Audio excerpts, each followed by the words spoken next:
जितने लोग आस्था चैनल पर सुन रहे हैं और जितने लोग फेसबुक यूट्यूब पर सुन रहे हैं और जितने लोग इस पंडाल में सुन रहे हैं और इस पंडाल के बाहर, अमावस्या के दिन आपको लगता है कि हमारे पूर्वजों का उद्धार नहीं हुआ, हमारे पूर्वजों का कल्याण नहीं हुआ, कहीं अधोगति में कोई चला गया है, उसका बस एक बार, रोज नहीं जरूरत है, प्रतिदिन जरूरत ही नहीं, महीने में एक बार अगर अमावस्या के दिन भी आपने चंदन के थोड़ा सा चंदन अगर मेरे देवाधिदेव महादेव को 7 स्थान पर समर्पित किया है। अशोक यहाँ पर वर्णन कर रही है, मैना धन्य और कला की कथा कर रही है। तीनों ने सनकादि ऋषियों से मांगा।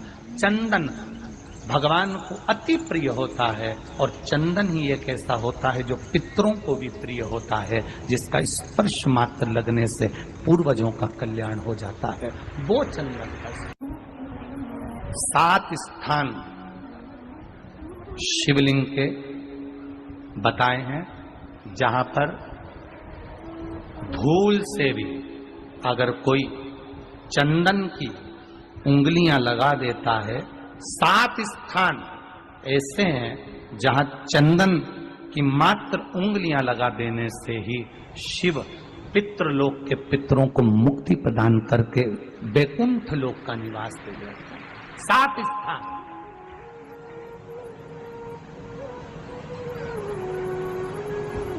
और वो 7 स्थान जो चंदन के बताए गए हैं, पहला भगवान देवाधिदेव महादेव के शिवलिंग पर चंदन का लेपन। समझ लेना जरा बहुत अच्छे से। आपको लगता है स्वप्न में कोई मुर्दे दिख रहे हैं या कोई जल रहा है या कोई मर रहा है या कोई चला गया है, ऐसा भय लगता है। बच्चों को मानी भेजूंगी ऐसा हो जाएगा, पति को मानी भेजूंगी ऐसा हो जाएगा, कोई हमारे कोई गलत तो नहीं कर रहा है, आपको लगता है। 7 स्थान चंदन के बताएं महाराज। पहला शिवलिंग,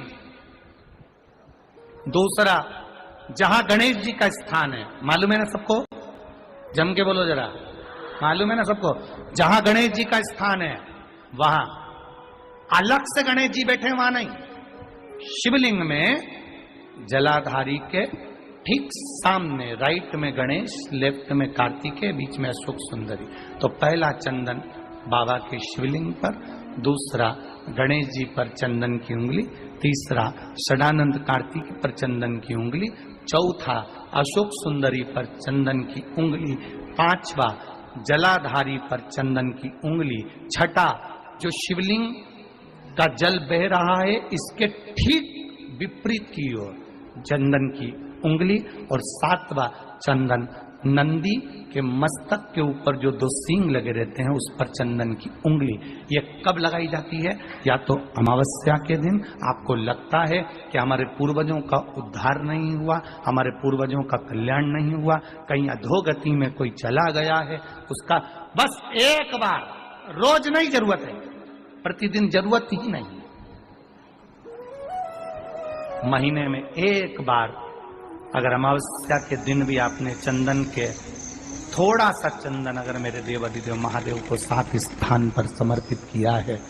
अशोक यहाँ पर वर्णन कर रही है, मैना धन्य और कला की कथा कर रही है। तीनों ने सनकादि ऋषियों से मांगा।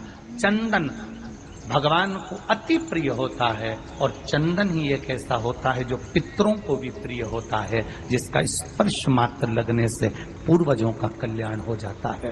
वो चंदन का अमावस्या के दिन प्रदोष काल में, प्रदोष के समय पर, प्रदोष काल में शाम के समय पर जाकर किसी भी नदी, तालाब, बावड़ी, कुआं, कहीं ना कहीं जो आपके पास में हो, वहां पर एक घी का दिया, बत्ती का मुंह दक्षिण की ओर कर अवश्य जला कर जाना, सारे पितृ दोष समाप्त हो जाएगा। अगर नदी, तालाब, बावड़ी, कुआं नहीं है तो पीपल का वृक्ष हो या बेलपत्री का वृक्ष हो या बट का वृक्ष हो, उसके नीचे लगा दो प्रदोष काल में। पर अमावस्या के दिन लगाएं जरूर। क्यों? क्योंकि अमावस्या 16 दिन तक पितृ मृत्यु लोक में आने के बाद में भोजन ग्रहण करते हैं। अमावस्या के दिन पितृ शाम के समय प्रदोष काल में शंकर भगवान का नाम जाप कर नदी तालाब बावड़ी पर पानी पीने जाते हैं, वहां से जल का आचमन कर कर पितृ अपने लोक को चले जाते हैं प्रदोष काल के समय पर। इसलिए प्रदोष काल में जलाशय के पास में बावड़ी, कुआं, नदी, तालाब के किनारे पर दिया लगाया जाता है दक्षिण की ओर मुख कर कर बत्ती का, तो पितृ आशीर्वाद देते हुए जाते हैं कि फलो फूलो, आगे बढ़ो, उन्नति करो, तरक्की करो। ये पितरों का आशीर्वाद रहता है, पितरों का वर रहता है। आप देंगे, कुछ करा ना करा, फिर अमावस्या के दिन उस दिन दिया दक्षिण की ओर बाती का मुख कर कर